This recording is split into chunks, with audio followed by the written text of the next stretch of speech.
मार्केटकर आमच्या ठाणा एलिटचं आणि संपूर्ण एलिटचं एक भूषण आम्ही त्यांना नेहमी मानतो. सर, तुमचा शून्य ते शिखर प्रवास. नमस्कार. मी 25 वर्ष कॉर्पोरेटमध्ये काम करून 17 डिसेंबर 2015मध्ये आजच्या 10 वर्षापूर्वी एक कंपनी विक्रांत इंजिनिअरिंग लिमिटेडची सुरुवात केली. यापूर्वी मी पिट्स प्लानिंग IIM बँगलोर अलोमनस आहे. मी LIT पासून सुरुवात केली. 2003मध्ये 37 वर्षाच्या वयात भारताचा पहिला ब्रिटिश कंपनीमध्ये CEO झाला. तेव्हा इतक्या सगळ्या म्हणजे आपल्यासारख्या प्रोफेशनल्समध्ये काफी त्याला रिकग्निशन मिळालं होतं. टाइम्स ऑफ इंडियाने स्पेशल कव्हरेज होता.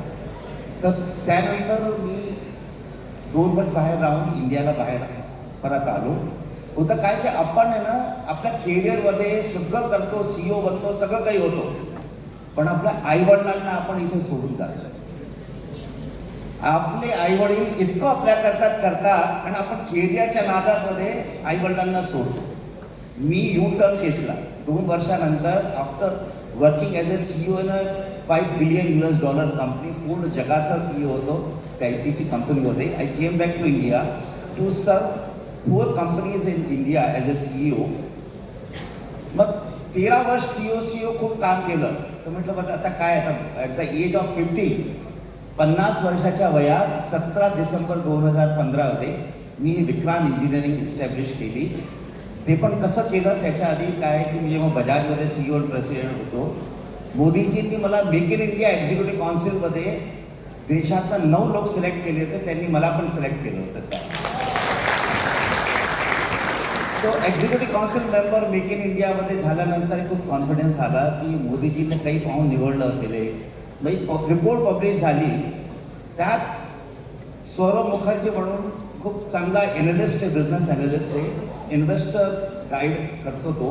त्यांनी एक बुक पब्लिश केली, how one Indian CEO has turn around 4 companies in a row, माझ्यावरती. ते खूप गाजली पुस्तक. तर थोडासा कॉन्फिडन्स आला की बॉस सगळ्या दूर मारवाडी गुजरातीच काम करतात, तर मराठी माणूस केव्हा पुढे येईल.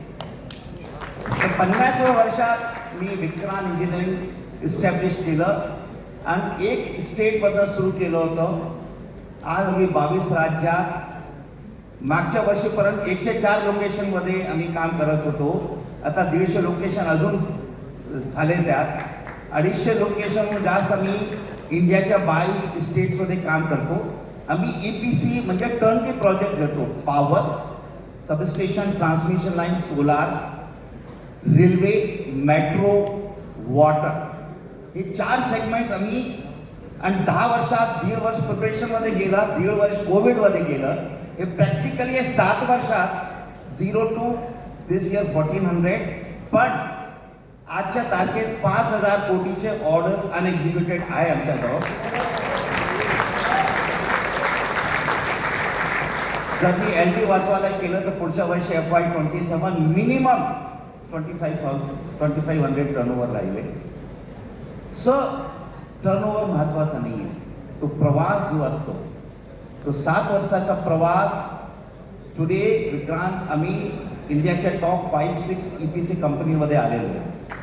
ज्या कंपनीवर सुरुवात केली त्याला टफ फाईट देतो, त्याला टफ कॉम्पिटिशन देतो मी सगळ्या कंपनींना.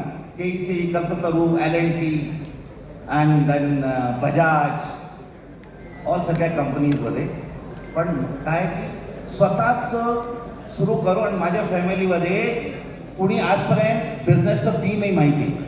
माझे वडील टीचर, आई वडील दोघंही टीचर. पूर्ण मर्खेडकर कुटुंबामध्ये I am the first person who has started something about the business. So आज वी आर पुढच्या 9 वर्षात एक पण प्रोजेक्ट डिले नाही झाला. Whatever we have plan we could achieve in time.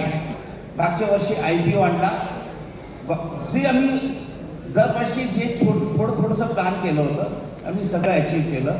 त्यासाठी आमची टीम खूप चांगली आहे. आता 850 लोकांची टीम आहे. ठाण्यामध्ये हेड ऑफिस आहे. 180 लोक ठाण्यात आहे. अँड नाव आता we have started coating international also.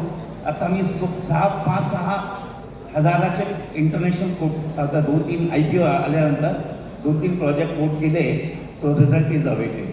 So thank you very much, sir, for मला inviting me. वाटतं तुषार सावंत आणि सुहास फडणवीसांना मला धन्यवाद द्यावेसे वाटत आहे, कारण त्यांनी आमची गाडी खरंच सायडिंगला टाकली, त्याबद्दल धन्यवाद. म्हणजे तुम्ही धन्यवाद दिले पाहिजे बरं का, कारण एवढी जबरदस्त इन्फॉर्मेशन मला वाटतं आजच्या दिवसभरातला जे काही तुम्हाला बिझनेस इन्फॉर्मेशन मिळतं आहे त्यातले सगळ्यात उत्तम धडे हे कदाचित या 5 जणांकडून मिळत असावे याची निश्चित. त्यामुळे तुम्ही पुन्हा एकदा तुषारला आणि सुहासजींना धन्यवाद द्या. सबरी का फल मिठा होता है.